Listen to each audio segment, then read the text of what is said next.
Hello my friends, we'll make a video on the motorcycle called DinasauR, which is DR650 Suzuki.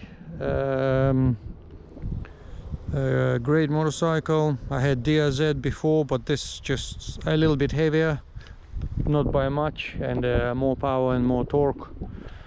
So great, soft, can go anywhere. It doesn't feel any bumps and on the bad roads or anything, so very simple to work on, very reliable. A lot of parts from the model, they make this model from 1996, so it's a great unit.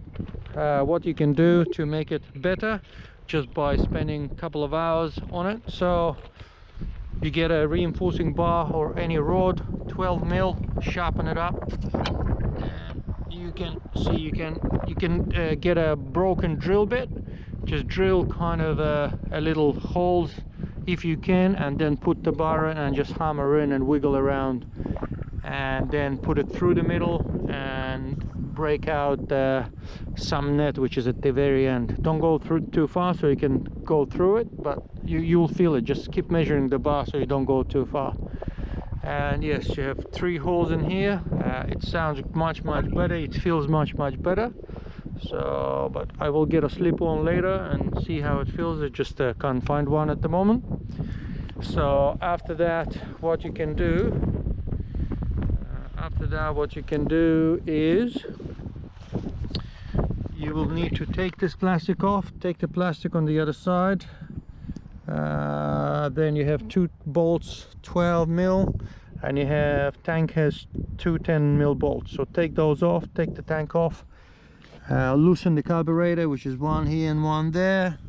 Turn it towards yourself gently, because the choke cable, which is very fragile, so release all the clamps. So move it gently and little bit by little bit to make sure it doesn't rip anywhere, and then open up the top and pull out the needle and pull out the spring. So you'll need to shorten the spring from 112 to 100 millimeters, and you will need to take needle out, and top of the needle, which is 45 mil, you can grind it off. There's a good video, I don't remember by who, but yeah, there's a good channel for DR650. So you can do that. Also, you take this outlet pipe, and there's a weld on the inside. You just get Dremel, a little stone, put it on the drill and just grind it around. So you can do that, and that'll give you probably about 50 horsepower in total. So what can I say? It's very soft bike, which is great for bad roads. It feels, but apparently if you go off-road, it bottoms out the shock. So what you can do to make it better, you can whether put the heavier oil in here in these forks, or put the stiffer springs, and you can change the rear shock as well. That's pretty much it. That's going to be a great bike. I changed the front guard, which is for the smaller wheel, or the SM wheel, but the original one looks a little bit bigger. It's not too bad, but just no need for it at the moment. Just try these this one on and see how it goes. There's also LED light in here for better front headlight. Yeah, so this is what it looks like. Very simple bike, very reliable, lots of parts, and yeah, easy to work on. That's pretty much it. I just record a video of what it sounds like with this exhaust. Have a 20-liter tank installed by the previous guy. So oh yeah, and I also chopped the tail. Very easy to do. It's just one plate.